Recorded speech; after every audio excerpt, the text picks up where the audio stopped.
ಕೈ ತುಂಡು ಮಾಡಿಕೊಂಡು ಕೂತು ಧ್ಯಾನ ಮಾಡ್ತಾ ಕೂತಂತಹ ಭೂರಿಶ್ರವನ ಮೇಲೆ ಆಯುಧ ಪ್ರಹಾರ ಮಾಡಿದ ಸಾತ್ಯಕಿ. ಕೃಷ್ಣ ಅರ್ಜುನ ಎಲ್ಲರೂ ತಡೀತಿದ್ದಾರೆ, ಬೇಡ ಎಲ್ಲ ಬಿಟ್ಟು ಈಗ ಧ್ಯಾನ ಮಾಡ್ತಾ ಕೂತಿದ್ದಾನೆ, ಈಗ ಯಾಕೆ ಅಂದ್ರೂ ಕೂಡ ಕೇಳಲಿಲ್ಲ, ಹೋಗಿ ಅವನನ್ನ ವಧೆ ಮಾಡಿಬಿಟ್ಟ. ಈ ರೀತಿ ಭೂರಿಶ್ರವನ ವಧೆ ಸಾತ್ವಿಕೆಯಿಂದ ಆಯ್ತು. ಆಮೇಲೆ ಅರ್ಜುನ ಯುದ್ಧ ಮಾಡುವಾಗ ಅವನ ಕುದುರೆಗಳಿಗೆ ನೀರು ಬೇಕು ಅಂತ ಅನಿಸ್ತಂತೆ. ಅರ್ಜುನ ಯುದ್ಧ ಮಾಡುವಾಗ ಅದು ಅರ್ಜುನನ ಕೌಶಲ ಆವಾಗ ನೋಡ್ಬೇಕು. ಕುದುರೆಗಳಿಗೆ ಬಾಯಾರಿಕೆ ಆಗಿದೆ ಅಂತ ಕೃಷ್ಣ ನೀರು ಬೇಕು, ಕುದುರೆಗೆ ನೀರು ಕುಡಿಸಬೇಕು ಅಂತಂದಾಗ, ಮತ್ತು ಸ್ವಲ್ಪ ವಿಶ್ರಾಂತಿ ಬೇಕು, ಕುದುರೆಗಳ ಮೇಲೆಲ್ಲ ಬಾಣ ಚುಚ್ಚಿಬಿಟ್ಟಿತ್ತಂತೆ, ಅದನ್ನೆಲ್ಲ ತೆಗಿಬೇಕು, ಇಷ್ಟೆಲ್ಲ ಕೆಲಸ ಇದೆ. ಒಳ್ಳೆ ಅಸ್ತ್ರ ಕೌಶಲ ಇತ್ತು. ತದಾ ಸೃಜದ್ವಾರುಣಾಸ್ತ್ರಂ ಸ ಪಾರ್ಥ ಕೃಷ್ಣೋತ ಪಾರ್ಥಸ್ಯ ಹಯಾಸ್ತ್ರಿಶಾರ್ದಿತಾ ತದಾ ಸೃಜದ್ ವಾರುಣಾಸ್ತ್ರಂ ಸ ಪಾರ್ಥ. ವಾರುಣಾಸ್ತ್ರ ಪ್ರಯೋಗ ಮಾಡಿ ಅಲ್ಲೇ ಒಂದು ಜಲಾಶಯ ಸೃಷ್ಟಿ ಮಾಡಿದ್ನಂತೆ, ಒಂದು ನೀರಿನ ಕೆರೆಯನ್ನೇ ನಿರ್ಮಾಣ ಮಾಡಿಬಿಟ್ಟ ಅರ್ಜುನ. ಬಾಣಗಳಿಂದಲೇನೆ ಅಶ್ವಶಾಲಾ ನಿರ್ಮಾಣ ಮಾಡಿದನಂತೆ. ತೇನೈವ ತೀರ್ಥಂ ಪರಮಂ ಚಕಾರ ತಥಾಶ್ವಶಾಲಾಮಪಿ ಬಾಣರೂಪಾಂ ತತೋ ವಿಮುಚ್ಯಾತ್ರ ಹಯಾನಪಾಯಯತ್ ಹರಿಸ್ತದಾ ವಾಸವಿರಾರ್ಧಯತ್ಪರಾನ್. ಅದರಿಂದಲೇ ಜಲಾಶಯ ನಿರ್ಮಾಣ ಆಯ್ತು, ಬಾಣಶಾಲಾ ನಿರ್ಮಾಣ ಆಯ್ತು ಬಾಣದಿಂದ. ಆವಾಗ ಕೃಷ್ಣ ಕುದುರೆಗಳನ್ನೆಲ್ಲ ಅಲ್ಲಿ ಕರ್ಕೊಂಡು ಹೋಗಿ ನೀರು ಕುಡಿಸ್ತಾ ಇದ್ದಾನೆ. ಇವನು ಹಾಗೇ ಅರ್ಜುನ ಯುದ್ಧ ಮಾಡ್ತಾ ಇದ್ದ. ಮತ್ತೆ ಪುನಃ ಆ ಕುದುರೆಗಳನ್ನು ತಂದು ಕಟ್ಟಿದ್ದಾನೆ. ಮುಂದೆ ಭೀಮನಿಗೂ ಮತ್ತು ದ್ರೋಣಾಚಾರ್ಯರಿಗೂ ಅದೇ ದಿವಸ 14ನೇ ದಿವಸ ಯುದ್ಧ ನಡೀತಾ ಇದೆ. ಈ ಕಡೆ ಶಿನಿಪ್ರವೀರೇತು ಗತೆ ಯುಧಿಷ್ಠಿರ. ಧರ್ಮರಾಜ ಸಾತ್ವಿಕೆಯನ್ನು ಕಳಿಸಿದ್ದ, ಏನಾಗಿದೆ ನೋಡ್ಕೊಂಡು ಬಾ, ಅರ್ಜುನ ಅವನ ಗಾಂಡೀವ ಧ್ವನಿ ಬರ್ತಾ ಇಲ್ಲ, ನೋಡ್ಕೊಂಡು ಬಾ ಅಂತ ಕಳಿಸಿದ್ರೆ ಇಲ್ಲಿ ಇನ್ನೇನೇನೋ ಆಗೋಯ್ತು. ಸಾತ್ವಿಕೆ ನೋಡ್ಲಿಕ್ಕೆ ಅಂತ ಬಂದವನು ಅಲ್ಲಿ ಸೂಚನೆ ಕೊಡೋದು ಬಿಟ್ಟು ಭೂರಿಶ್ರವನನ್ನು ಕೊಂದ, ತಾನು ಸಾಯ್ಲಿಕ್ಕೆ ಆಗಿದ್ದ, ಭೂರಿಶ್ರವನನ್ನು ಕೊಂದ, ಇದೆಲ್ಲ ನಡೀತು. ಧರ್ಮರಾಜನಿಗೆ ಆ ಕಡೆ ಚಿಂತೆ, ಯಾಕೋ ಸಾತ್ವಿಕೆ ಹೋದವನು ಬರ್ಲಿಲ್ಲ, ಏನಾಯ್ತೋ ಏನೋ ಅಂತ. ಪುನಶ್ಚ ಚಿಂತಾ ಕುಲಿತೋ ಬಭೂವ ಜಗಾದ ಭೀಮಂಚ ನ ಗಾಂಡಿವಧ್ವನಿ ಸಂಶ್ರೂಯತೆ ಪಂಚಜನ್ಯಶರಾವ. ಸಾತ್ವಿಕಿ ಭೀಮನ್ ಅಲ್ಲೇ ನಿಲ್ಲಿಸಿ ಬಂದಿದ್ದ, ನಾನು ಒಳಗೆ ಹೋಗ್ತೀನಿ ಇಲ್ಲೇ ಇರು ಅಂತ.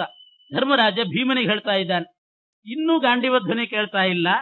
ಪಂಚಜನ್ಯಶರಾವ, ಅದು ಪಂಚಜನ್ಯದ ಧ್ವನಿ ಮಾತ್ರ ಕೇಳಿ ಬರ್ತಾ ಇದೆ. ಸಾತ್ವಿಕೆ ನೋಡಿದ್ರೆ ಬರಲಿಲ್ಲ, ಅವನಿಗೂ ಏನಾದ್ರೂ ಆಗೋಯ್ತೋ ಏನೋ ಅಂತ ಇವನಿಗೆ ಚಿಂತೆ. ಮಯಾ ನಿಯುಕ್ತಶ್ಚ ಗತಸ್ಸ ಸಾತ್ವಿಕಿ ಭಾರಂಚ ತಸ್ಯಾಧಿಕಮೇವ ಮನ್ನೆ. ಅವನಿಗೂ ಏನೋ ಭಾರಿ ಆ ಕಾರ್ಯ ಭಾರ ಆಯ್ತು ಅಂತ ಅನಿಸ್ತದೆ. ತತ್ಪಾಹಿ ಪಾರ್ಥಂ ಯುಧಾನಮೇವ. ಆದ್ರಿಂದ ಅರ್ಜುನ ಮತ್ತು ಸಾತ್ವಿಕೆಯನ್ನು ರಕ್ಷಣೆ ಮಾಡ್ಲಿಕ್ಕೆ ನೀ ಹೋಗು, ಅವರಿಬ್ಬರು ಬದುಕಿದ್ರೆ ಕಾಪಾಡು ಅಂತಾನೆ. ಹೋಗಿದ್ದಾರೆ ಅಂತಲೇ ಇವನ್ ಕಲ್ಪನೆ, ಬದುಕಿದ್ರೆ ನೀನು ಹೋಗಿ ಕಾಪಾಡು ಅಂತ ಭೀಮನಿಗೆ ಹೇಳುವಾಗ ಭೀಮ ಅಂತಾನೆ, ಅರ್ಜುನನೇ ಸತ್ತಿದ್ದಾನೇನೋ ಅರ್ಜುನ ಅಂತ ಯೋಚನೆ ಮಾಡ್ತಿದ್ದೀಯಲ್ಲ, ಕೃಷ್ಣ ಸಾರಥ್ಯಾಗಿ ಕೂತಿದ್ದಾನೆ ಅಂತ ಸ್ವಲ್ಪ ನೆನ್ಪಿಟ್ಟುಕೋ ಅಂತ. ಕೃಷ್ಣ ಸಾರಥ್ಯ ಇರುವಾಗ, ಕೃಷ್ಣನ ಸಾರಥ್ಯ ಇದ್ದಾಗ ಅರ್ಜುನ ಸಾಯ್ತಾನೇನು? ಇತೀರಿತ ಪ್ರಾಹ ವೃಕೋ. ಇದು ಭೀಮನ ಜ್ಞಾನ ಇಂಥ, ಧರ್ಮರಾಜನ ಜ್ಞಾನ ಅಷ್ಟೇ. ಭೀಮನಿಗಿಂತ ತಾರತಮ್ಯದಲ್ಲಿ ಅವನ ಕೆಳಗೆ ಇದ್ದಾನಲ್ಲ ಧರ್ಮರಾಜ. ಇತೀರಿತ ಪ್ರಾಹ ವೃಕೋದರಸ್ತಂ ನ ರಕ್ಷಿತಂ ವಾಸುದೇವೇನ ಪಾರ್ಥಂ ಬ್ರಹ್ಮೇಶಾನಾವಪಿ ಜೇತುಂ ಸಮರ್ಥೌ ಕಿಂ ದ್ರೌಣಿ ಕರ್ಣಾದಿ ಧನುರ್ಭೃತೋತ್ರ. ಅಶ್ವತ್ಥಾಮ ಕರ್ಣ ದ್ರೋಣ ಏನು ಮಾಡಿಯ? ಬ್ರಹ್ಮರುದ್ರರು ಬಂದರೂ ಕೂಡ ಅರ್ಜುನನಿಗೆ ಏನೋ ಮಾಡ್ಲಿಕ್ಕೆ ಸಾಧ್ಯ ಇಲ್ಲ. ಯಾಕೆ ಅಂತಂದ್ರೆ ಕೃಷ್ಣನ ರಕ್ಷಣೆ ಇದೆ. ಕೃಷ್ಣನ ರಕ್ಷಣೆ ಇದೆ ಅಂತಂದ್ಮೇಲೆ, ಕೃಷ್ಣ ಸಾರಥ್ಯ ಆಗಿದ್ದಾನೆ ಅಂತಂದ್ಮೇಲೆ ಯಾರೂ ಏನೋ ಮಾಡ್ಲಿಕ್ಕೆ ಆಗಿಲ್ಲ, ಇವರೇನು ಮಾಡ್ತಾರೆ. ಆದ್ರಿಂದ ನನಗೆ ಅರ್ಜುನನ ಭಯ ಅಲ್ಲ, ಅರ್ಜುನನ ರಕ್ಷಣೆ ಮಾಡ್ಲಿಕ್ಕೆ ಅಂತ ಹೋದಾಗ ನಿನ್ ಭಯ ಅಂತ. ನಾನು ಅರ್ಜುನನ ರಕ್ಷಣೆ ಮಾಡ್ಲಿಕ್ಕೆ ಹೋದ್ರೆ ನಿನ್ಗತಿ ಏನಾದಿತ್ತು. ಆದ್ರಿಂದ ಅರ್ಜುನನ ರಕ್ಷಣೆ ಮಾಡೋ ಪ್ರಮೇಯ ಇಲ್ಲ, ನಿನ್ನನ್ನು ರಕ್ಷಣೆ ಮಾಡಬೇಕು, ಅದಕ್ಕೆ ನಾ ಇಲ್ಲೇ ಇರ್ತೀನಿ ನಿಂತಾನೆ. ಅಥೋ ಭಯಂ ನಾಸ್ತಿ ಧನಂಜಯಶ್ಚ ನ ಸಾತ್ವಿಕೇಶ್ಚಾಪಿ. ಅಥವಾ ಸಾತ್ವಿಕೆಯನ್ನು ರಕ್ಷಣೆ ಮಾಡಬೇಕು ಅಂತ ಅದ್ರ ಯೋಚನೆ ನನಗಿಲ್ಲ. ಯಾಕೆಂದ್ರೆ ಹರೇ ಪ್ರಸಾದಾತ್, ಭಗವಂತ ಸಾತ್ವಿಕಿಗೂ ಕೂಡ ಅನುಗ್ರಹ ಮಾಡಿದ್ದಾನೆ. ನಿನಗೆ ಬಲ ಅಭಿವೃದ್ಧಿ ಆಗ್ಲಿ ಅಂತ ವರ ಕೊಡಬೇಕಾದ್ರೆ ಅವನ ಮೇಲೂ ವಿಶೇಷ ಅನುಗ್ರಹ ಇದ್ದೇ ಇದೆ. ಯಾಕೆಂದ್ರೆ ಕೃಷ್ಣನಿಗೆ ಅರ್ಜುನನ ಮೇಲೆ ಅನುಗ್ರಹ, ಅರ್ಜುನನ ಶಿಷ್ಯ ಅಂತ ಸಾತ್ವಿಕಿ ಮೇಲೆ ಅನುಗ್ರಹ. ಆದ್ರಿಂದ ನಾವು ಪರಮಾತ್ಮನ ಶಿಷ್ಯರಾಗದಿದ್ರೂ ಪರವಾಗಿಲ್ಲ, ಅವ್ರ ಶಿಷ್ಯರಾದ್ರೂ ಸಾಕು, ಪರಮಾತ್ಮನಿಗೆ ಅನುಗ್ರಹ ಬರ್ತದೆ. ಅದಕ್ಕೆ ಹೇಳೋದು ಆಚಾರ್ಯ ಶ್ರೀಮದಾಚಾರ್ಯ ಸಂತುಮೇ ಜನ್ಮ ಜನ್ಮನೇ. ಹೀಗೆ ಹರಿಯ ಅನುಗ್ರಹ ಇದೆ. ಆದ್ರಿಂದ ಅವನಿಗೆ ರಕ್ಷ ತ್ವಮೇವಾತ್ರ ಮತೋ ಮಮಾದ್ಯ, ನಿನ್ನನ್ನು ಕಾಪಾಡಬೇಕಾಗಿದೆ. ಇವಾಗ ದ್ರೋಣೋಶಯಂ ಯತತೆ ತ್ವಾಂ ಗ್ರಹೀತುಂ, ದ್ರೋಣಾಚಾರ್ಯರು ನಿನ್ನನ್ನು ಬಂಧನ ಮಾಡಿ ಹಿಡ್ಕೊಂಡು ಹೋಗ್ಬೇಕು ಅಂತ ಕಾಯ್ತಾ ಇದ್ದಾರೆ. ಆದ್ರಿಂದ ನಾನ್ ನಿನ್ನ ರಕ್ಷಣೆ ಮಾಡ್ಕೊಂಡು ಇಲ್ಲೇ ಇರ್ತೇನೆ, ಅರ್ಜುನನಿಗೂ ಸಾತ್ವಿಕಿಗೂ ಏನಾಗಿಲ್ಲ, ಯೋಚನೆ ಮಾಡಬೇಡ ಅಂತ. ಆದರೂ ಯುಧಿಷ್ಠಿರನಿಗೆ ಅಷ್ಟು ದೃಢವಾದ ಜ್ಞಾನ ಬರ್ತಾ ಇಲ್ಲ ಪರಮಾತ್ಮನ ಬಗ್ಗೆ. ಭೀಮಸೇನ ದೇವರ ಬಗ್ಗೆನೂ ಅಷ್ಟಿಲ್ಲ. ಆವಾಗ ಹೋಗಿಬಿಟ್ಟು ಸ್ವಲ್ಪ ತಿರೋಧಾನ ಆಗಿತ್ತು. ಹೇಳ್ತಾನಂತೆ ಧರ್ಮರಾಜ, ಘಟೋತ್ಕಚ ಬದುಕಿರುವಾಗ, ದೃಷ್ಟದ್ಯುಮ್ನ ಬದುಕಿರುವಾಗ ನನ್ನನ್ನು ಯಾರೇನು ಮಾಡ್ಲಿಕ್ಕೆ ಸಾಧ್ಯ ಅಂತ. ಘಟೋತ್ಕಚ ದೃಷ್ಟದ್ಯುಮ್ನ ಇರುವಾಗ ಏನ್ ಮಾಡ್ಲಿಕ್ಕೆ ಸಾಧ್ಯ ಇಲ್ಲ, ಅದರಿಂದ ನೀನ್ ಹೋಗು ಅಂತ. ನೀನಲ್ಲಿ ಹೋಗು, ನನ್ನನ್ನು ರಕ್ಷಣೆ ಮಾಡ್ಲಿಕ್ಕೆ ಘಟೋತ್ಕಚ ಇದಾನೆ. ದೃಷ್ಟ ಪ್ರಿಯಂಕರ್ತು ಮೆಚ್ಚಿಸಿತ್ವಂ ಮಮ ಪ್ರಯಾಶ್ಯಾಶುಚ ಪಾರ್ಥ ಸಾತ್ವಿಕಿ. ನನಗೇನಾದ್ರೂ ನೀನು ಪ್ರೀತಿ ಮಾಡಬೇಕು ಅಂತಿದ್ರೆ, ನನ್ನ ಪ್ರೀತಿ ಸಂಪಾದನೆ ಮಾಡಬೇಕು ಅಂತಿದ್ರೆ ಮೊದಲು ಅವರಿಬ್ಬರನ್ನ ರಕ್ಷಣೆ ಮಾಡ್ಲಿಕ್ಕೆ ಹೋಗೋದಷ್ಟೇ ಅಲ್ಲ, ಹೋಗಿ ಅವ್ರ ಕಣ್ಣಿಗೆ ಬಿದ್ರು ಅಂತ ಆದ್ರೆ, ಅವ್ರು ಇದ್ದಾರೆ ಅಂತ ಆದ್ರೆ ಸಾಕು. ಬದುಕಿದ್ದಾರೆ ಅಂತ ಗೊತ್ತಾದ ಕೂಡಲೇ ಅಲ್ಲಿಂದಲೇ ಒಂದ್ಸಲ ಸಿಂಹನಾದ ಗರ್ಜನೆ ಮಾಡಿಬಿಡು. ಅದನ್ನು ಕೇಳಿ ಬದುಕಿದ್ದಾರೆ ಅಂತ ತಿಳ್ಕೋತೀನಿ. ಅಷ್ಟು ಗರ್ಜನೆ ಮಾಡಿ, ನನಗೆ ಕೇಳೋ ಹಾಗೆ ಗರ್ಜನೆ ಮಾಡಿಬಿಡು, ನನಗೆ ಸಮಾಧಾನ ಆಗ್ತದೆ. ಅದು ಒಂದ್ಸಲ. ಹಾಗೆ ಜಯದ್ರಥ ಸತ್ತಾಗ್ಲೂ ಕೂಡ ಮಾಡು ಅಂತ ಅದನ್ನು ಹೇಳ್ಕಳಿಸ್ತಾನೆ ಧರ್ಮರಾಜ. ಆಗ್ಲಿ ಅಂತ ಹೇಳಿ ಮತ್ತೆ ಭೀಮ, ದೃಷ್ಟದ್ಯುಮ್ನ, ಘಟೋತ್ಕಚ ಅವರಿಗೆಲ್ಲ ಹೇಳಿ, ನೀವು ಚೆನ್ನಾಗಿ ನೋಡ್ಕೊಳ್ರಪ್ಪ ಇವನ್ನ ಅಂತ ಹೇಳಿ ಧರ್ಮರಾಜನ ಜವಾಬ್ದಾರಿ ಕೊಟ್ಟು ಭೀಮಸೇನ ದೇವರು ಹೊರಟಾಗ ದ್ರೋಣ ಎದುರಿಗೆ ಬಂದ್ಬಿಟ್ಟು, ದ್ರೋಣಾಚಾರ್ಯ ಎದುರಿಗೆ ಬರ್ತಾರೆ. ಎದುರುಗಡೆ ಭೀಮ ಬರ್ತಾ ಇದ್ದಾನೆ, ಇವರಿಬ್ಬರನ್ನ ನೋಡ್ಲಿಕ್ಕೆ ಬರ್ತಾ ಇದ್ದಾನೆ. ದ್ರೋಣಾಚಾರ್ಯ ಯುದ್ಧಕ್ಕೆ ಬಂದು ಹೇಳ್ತಾರಂತೆ ದ್ರೋಣಾಚಾರ್ಯರು, ಭೀಮ ಸಿಕ್ಕಿಯ ನನ್ನ ಕೈಲಿ ಅಂತ. ಸಿಕ್ಬಿಟ್ಟಿಯಲ್ಲ ನನ್ನ ಕೈಲಿ, ಅರ್ಜುನ ಸಾತ್ವಿಕಿ ಅವ್ರನ್ನೆಲ್ಲ ಬಿಟ್ಟಿದ್ದೀನಿ. ಅದು ದ್ರೋಣಾಚಾರ್ಯ ಹೇಳೋದು. ಯಾಕೆ ಅಂತಂದ್ರೆ ಶಿಷ್ಯ ಸ್ನೇಹಾತ್. ಮೊದಲಿಂದಲೂ ದ್ರೋಣಾಚಾರ್ಯಗೆ ಏನಾದ್ರೂ ಕೆಲಸ ಇದ್ರೆ ಅರ್ಜುನನೇ ಮಾಡ್ತಾ ಇದ್ದ. ಭೀಮ ಅರ್ಜುನನ್ ಮುಂದೆ ಮಾಡ್ತಿದ್ದ, ನೀ ಮಾಡು ಅಂತ. ಯಾಕೆಂದ್ರೆ ದ್ರೋಣಾಚಾರ್ಯಗೆ ಅರ್ಜುನನ ಮೇಲೆ ಪ್ರೀತಿ ಬರಲಿ ಅಂತ. ಅದಕ್ಕೆ ಶಿಷ್ಯ ಸ್ನೇಹಾದ್ ವಾಸವಿಹಿ ಸಾತ್ವಿಕಿಶ್ಚ ಮಯ ಪ್ರಮುಕ್ತವು ಭೃಶಮಾನತವು ಮಯಿ. ನನ್ನ ಮೇಲೆ ಬಹಳ ಗೌರವ ಇತ್ತವ್ರು. ಆದ್ರಿಂದ ನಾನು ಅವರಿಬ್ಬರನ್ನ ಶಿಷ್ಯ ಅಂತ ಹೇಳಿ, ಒಬ್ಬನ ಶಿಷ್ಯನ ಶಿಷ್ಯ ಅಂತ ಬಿಟ್ಟಿದ್ದೀನಿ. ಆದ್ರೆ ನಿನ್ನನ್ನು ಮಾತ್ರ ಬಿಡ್ಲಿಕ್ಕೆ ಸಾಧ್ಯ ಇಲ್ಲ. ಇವತ್ತು ಬಾ ಯುದ್ಧ ಮಾಡಿ ನನ್ನ ಜೊತೆಗೆ ಅಂತ ಕರೀತಾ ಇದ್ದಾರೆ. ಭೀಮನು ಹೇಳಿದನಂತೆ, ನಾನೂ ಕೂಡ ನಿಮ್ಮನ್ನ ತಂದೆ ಸ್ಥಾನದಲ್ಲಿಟ್ಟು ಗೌರವಿಸ್ತಾ ಇದ್ದೆ. ನಾನು ನಿಮ್ಮನ್ನ ತಂದೆ ಅಂತ ಗೌರವ ಮಾಡಿದ್ದಕ್ಕೆ ನಾನು ಬಿಟ್ಟಿದ್ದೀನಿ.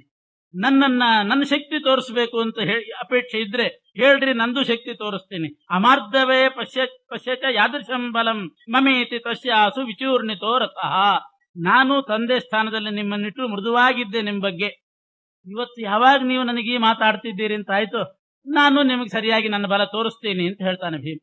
ಅರ್ಜುನ ಮತ್ತು ಸಾತ್ವಿಕಿ ಶಿಷ್ಯ ಸ್ನೇಹದಿಂದ ಅವ್ರನ್ನ ಬಿಟ್ಟಿದ್ದೀರಿ, ನನ್ ಮೇಲಿಲ್ಲ. ನಾನು ತಂದೆ ಅಂತ ಗೌರವ ಮಾಡಿದ್ದೆ, ಇವತ್ತು ಬೇಕಾದ್ರೆ ತೋರಿಸ್ತೀನಿ ಬಲ ಅಂತ ಒಂದ್ಸಲ ಗದೆ ಬಿಸಾಡಿದನಂತೆ. ಗದಾಭಿಘಾತೇನ ಭೃಕೋದರಸ್ಯ ಸಸೂತವಾಜಿಧ್ವಜಯಂತ್ರ ಕೂಬರಹ. ಇಡೀ ರಥ ಪುಡಿ ಆಗೋಯ್ತಂತೆ ಗದೆ ಬಿದ್ದು. ಸೂತ ಹೋದ, ಕುದುರೆಗಳು ಹೋದ್ವು, ಧ್ವಜ ಹೋಯ್ತು, ಇದು ಕೂಬರ ನೊಗ ಎಲ್ಲವೂ ಪುಡಿ ಆಗೋಯ್ತಂತೆ. ಇನ್ ದ್ರೋಣಾಚಾರ್ಯ ಹೇಗೆ ಉಳಿದ್ರು ಅಂತಂದ್ರೆ, ಪುಣ್ಯಕ್ಕೆ ಅವರು ದೇಹ ಅಷ್ಟು ಸ್ಥೂಲವಾಗಿದ್ದಿಲ್ಲಂತೆ, ತಳ್ಳಗಿದ್ರಂತೆ, ಅವ್ರಿಗಿದ್ರಂತೆ. ಗದೆ ಬೀಳೋದ್ರೊಳಗೆ ಆ ಚಾಕಚಕ್ಯದಿಂದ ಹಾರಿಬಿಟ್ರಂತೆ ಕೆಳಗಡೆ. ಹಾರಿದ್ರಿಂದ ಅವರು ಉಳ್ಕೊಂಡ್ರು. ದ್ರೋಣೋ ಗದಾ ಮಹಾಪತತೀಂ ನಿರೀಕ್ಷ ತ್ವವಪ್ಲುತೋ ಲಾಘವತೋ ಧರಾತಲೆ. ಲಾಘವತಃ ಅಂತಾರೆ ಮಧ್ವಾಚಾರ್ಯ, ಬಹಳ ಸ್ವಾರಸ್ಯ ಅವ್ರ ಮಾತು. ಅಷ್ಟು ದೇಹದಲ್ಲಿ ಲಾಘವ ತೂಕ ಕಡಿಮೆ ಇದ್ದದ್ರಿಂದ ಗದೆ ಬೀಳೋದ್ರೊಳಗೆ ಇವ್ರು ಹಾರಿಬಿಟ್ರಂತೆ. ಇನ್ಯಾರಾದ್ರೂ ಸ್ಥೂಲಕಾಯರಾಗಿದ್ರೆ ಈ ಕಡೆ ಕೈ ಊರಿ ಈ ಕಡೆ ಊರಿ ಹಿಂತಿರುಗಿ ಈ ಕಡೆ ಕೂತವ್ರು ಆ ಕಡೆ ಎದ್ದಿರ್ತಾರೆ ಮುಖ ಮಾಡಿ. ಯಾಕೆಂದ್ರೆ ಹೇಳ್ಬೇಕಾದ್ರೆ ಅಷ್ಟು ಕಷ್ಟ ಇರ್ತದೆ ಸ್ಥೂಲಕಾಯರಾಗಿದ್ರೆ. ದ್ರೋಣಾಚಾರ್ಯರು ಬಹಳ ಲಾಘವ ಇದ್ದದ್ರಿಂದ ಅವ್ರು ಹಾರಿಬಿಟ್ರಂತೆ. ಆ ರಥ ಅಂತೂ ಹೋಗಿತ್ತು. ಕೂಡ್ಲೆ ದುರ್ಯೋಧನ ಇನ್ನೊಂದು ರಥ ಕಳಿಸಿದ. ತದೈವ ದುರ್ಯೋಧನ ಯಾಪಿತಂ ರಥಂ ವರಂ ಸಮಾಸ್ಥಾಯ ಶರಾನ್ವರ್ಷ. ದುರ್ಯೋಧನ ಕಳಿಸಿದಂಥ ಇನ್ನೊಂದು ರಥದಲ್ಲಿ ಕೂತುಕೊಂಡು ಮತ್ತೆ ಬಾಣದ ಮಳೆ ಸುರಿಸ್ತಾ ಇದ್ದಾರೆ. ಆವಾಗ ಭೀಮ ಶರೈಸ್ತದೀಯೈಹಿ, ಬರೇ ಬಾಣ ಅಲ್ಲ, ಅಸ್ತ್ರ ಮಂತ್ರಗಳಿಂದ ಅಭಿಮಂತ್ರಿತವಾದ ಬಾಣ. ಶರೈಸ್ತದೀಯೈ ಪರಮಾಸ್ತ್ರ ಮಂತ್ರಿತೈ ಪ್ರವೃಶ್ಯಮಾಣೋ ಜಗದೀರಣಾತ್ಮಜ. ಆವಾಗ ಬಾಣದ ಮಳೆ ಸುರಿಸ್ತಾ ಇದ್ದಾಗ ಭೀಮಸೇನ ದೇವರು ತಮ್ಮ ರಥದಿಂದ ಇಳಿದು, ಹಾಗೆ ಕೆಲವರು ಮಳೆ ಬಂದಾಗ್ಲೂ ಮಳೆಯಲ್ಲಿ ಹೋಗ್ತಿರ್ತಾರೆ ನೋಡ್ರಿ, ನೀರಿನ ಹನಿಗೂ ಹೆದರದೆ ಮಳೆಯಲ್ಲಿ ಹೋಗ್ತಿರ್ತಾರಲ್ಲ, ಹಾಗೆ ಬಾಣ ಸುರಿತಾ ಇದ್ರು, ತಲೆ ಮೇಲೆ ಬೀಳ್ತಾ ಇದ್ರು ಕೂಡ ಮಳೆ ನೀರಿನ ಹನಿಯಂತೆ ಅದನ್ನು ಭಾವಿಸಿ ಅದಕ್ಕೆ ಏನೂ ವಿಚಲಿತನಾಗದೇನೆ ಗೂಳಿ ಹೇಗೆ ಮುನ್ನುಗ್ತಿರ್ತದೆ, ಎಷ್ಟು ಕಲ್ಲೆಸಿರಿ ಏನ್ ಬೇಕಾರೆ ಹೆಸರಿ ಗೂಳಿ ಮುನ್ನುಗ್ಗುವಂತೆ ಆ ರೀತಿ ವೃಷೋ ಯಥಾ ಶಿರೋ ನಿಧಾಯ ಶುಪುರೋ ವೃಷೋ ಯಥಾ ತಮಭ್ಯಯಾದೇವ ರಥಾದವಪ್ಲುತಃ. ರಥದಿಂದ ಕೆಳಗಿಳಿದು ತಲೆ ಮುಂದೆ ಮಾಡಿಕೊಂಡು ಗೂಳಿಯಂತೆ ನುಗ್ಗಿಬಿಟ್ರಂತೆ ಆ ಕಡೆ. ಎಲ್ಲಿವರೆಗೆ ದ್ರೋಣಾಚಾರ್ಯ ರಥಕ್ಕೆ ಹೋಗಿಬಿಟ್ರಂತೆ ಭೀಮಸೇನ್ ದೇವರು ದ್ರೋಣಾಚಾರ್ಯ ರಥದ ಹತ್ರ ಹೋಗಿ ದ್ರೋಣಾಚಾರ್ಯ ಕೂತಿದ್ದ ಹಾಗೆ ರಥವನ್ನೇ ಎತ್ತಿಬಿಟ್ರಂತೆ. ಕೈಯಿಂದ ರಥವನ್ನೇ ಎತ್ತಿ ಮನೋಜವಾದೇವ ತಮಾಪ್ಯ ಭೀಮೋ ರಥಂ ಗೃಹೀತ್ವ ಅಂಬರ ಆಕ್ಷಿಪಕ್ಷಣಾತ್, ರಥವನ್ನೇ ಎತ್ತಿ ಆಕಾಶಕ್ಕೆ ಎಸ್ತು ಬಿಟ್ರಂತೆ. ಶಕ್ತೋಪ್ಯಹಂ ತ್ವಾಂ ನ ನಿಹನ್ಮಿ ಗೌರವಾತ್ ಇತ್ತೇವ ಸಂಜ್ಞಾಪಯಿತುಂ ತದಸ್ಯ, ನಿಮ್ಮನ್ನು ವಧೆ ಮಾಡೋ ಶಕ್ತಿ ನನಗಿದ್ರು ಗೌರವದಿಂದ ನಾನು ನಿಮ್ಮ ಮೇಲೆ ಗೌರವ ಇಟ್ಟಿದ್ದೀನಿ, ಇನ್ನೂ ಗೌರವ ಇಟ್ಟಿದ್ದೀನಿ, ನಿಮ್ಮನ್ನು ವಧೆ ಮಾಡ್ತಾ ಇಲ್ಲ ಅಂತ ಹೇಳಿ ಆ ರಥವನ್ನ ಎತ್ತಿ ಬಿಸಾಡಿ ಬಿಟ್ರಂತೆ. ಆಕಾಶಕ್ಕೆ ಹಾರಿಸಿದಾಗ ಸವಾಜಿಸೂತ ಸರತಃ ಕ್ಷಿತೌ ಪತನ್ ವಿಚೂರ್ಣಿತೋಸ್ಮಾತ್ ಗುರುರಪ್ಯವಪ್ಲುತಃ, ಆ ರಥ ಕೆಳಗಡೆ ಬಿದ್ದುದು ಪುಡಿ ಪುಡಿ ಆಗೋಯ್ತಂತೆ. ಎಷ್ಟು ಎತ್ತರಕ್ಕೆ ಹಾಕಿರ್ಬೇಕು ಯೋಚನೆ, ಸುಮ್ಮನೆ ಅವ್ರಿಗೆ ಎತ್ತಿ ಇಟ್ಟು ಬಿಟ್ರೆ ಪುಡಿ ಆಗ್ತದೇನು, ಅಷ್ಟು ಎತ್ತರಕ್ಕೆ ಎತ್ತು ಬಿಟ್ಟಿದ್ದಾರೆ ರಥ ಸಮೇತ. ಆ ರಥ ಬೀಳುವಾಗ ದ್ರೋಣಾಚಾರ್ಯರು ಮತ್ತೆ ಹಿಂದಿನಂತೆ ರಥದಿಂದ ಹಾರಿದ್ರು, ರಥ ಕೆಳಗಡೆ ಬಿದ್ದು ಪುಡಿ ಆಗೋಯ್ತಂತೆ. ಸವಾಜಿಸೂತಃ ಸ ರಥ ಚಿತೌ ಪತನ್ ವಿಚೂರ್ಣಿತೋಸ್ಮಾತ್ ಗುರುರಪ್ಯವಪ್ಲುತಃ ತದಾ ವಿಶೋಕೋಶ್ಯ ರಥಂ ಸಮಾನಯತ್ ಸಮಾರುಹದ್ ಭೀಮ ಉದಾರ ವಿಕ್ರಮ. ಅಷ್ಟೊತ್ತಿಗೆ ವಿಶೋಕ ಭೀಮನ್ ರಥವನ್ನ ಅಲ್ಲಿಗೆ ತಂದಂತೆ.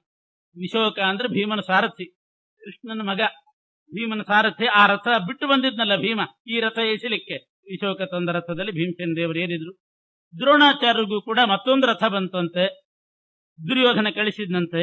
ಆ ರಥದಲ್ಲಿ ಏರಿ ಪುನಃ ಅವರು ಗ್ರಹೀತು ಕಾಮಂ ನೃಪತಿಂ ಪ್ರಯಾಂತಂ, ಧರ್ಮರಾಜನ್ ಹಿಡಿಬೇಕು ಅಂತಲೇ ಹೋಗ್ತಾ ಇದ್ದಾರೆ.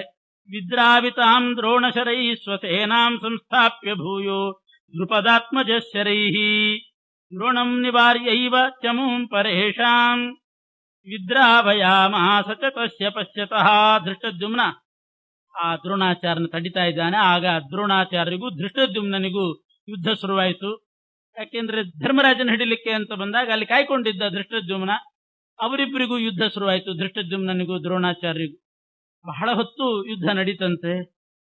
ಅಷ್ಟೊತ್ತಿಗೆ ಭೀಮ ನುಗ್ಗಿ ನುಗ್ಗಿ ಈ ಕಡೆ ಬಂದುಬಿಟ್ಟಿದ್ದ. ದ್ರೋಣಾಚಾರ್ಯನು ಗೆದ್ದು ಈ ಕಡೆ ಬಂದವನು ಅಂತೂ ನೋಡಿದ. ದೃಷ್ಟೈವ ಕೃಷ್ಣ ವಿಜಯವು ಪರಮಪ್ರಹೃಷ್ಟ.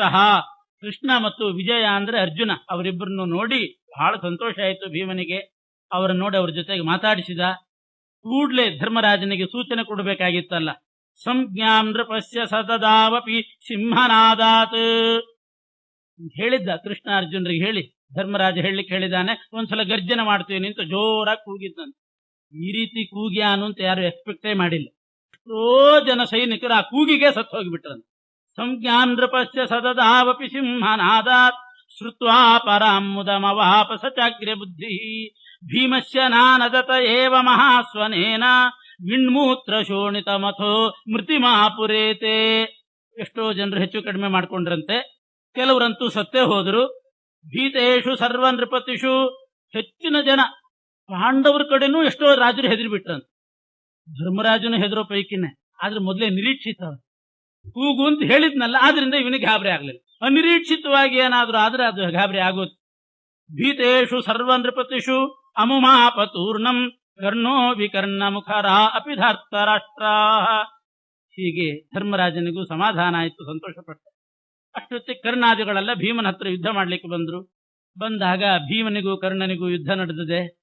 ಏಕವಿಂಶತಿ ವಾರಂಚ 21 ಸಲ ಬರ್ತಿದ್ನಂತೆ ಕರ್ಣ.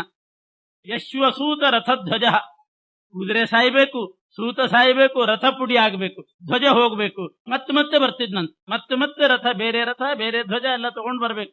ಹೀಗೆ 21 ಸಲ ಏಕವಿಂಶತಿ ವಾರಂಚ ಯಶ್ವಸೂತ ರಥಧ್ವಜ ಗಾಢಮಭ್ಯರ್ಥಿತ ತೀಕ್ಷ್ಣೈ ಶರೈರ್ಭೀಮೇನ ಸಂಯೋಗೆ. ತೀಕ್ಷ್ಣವಾದ ಬಾಣ ಪ್ರಯೋಗ ಮಾಡಿ ಭೀಮ ಆ ರೀತಿ ಮಾಡ್ತಿದ್ದ.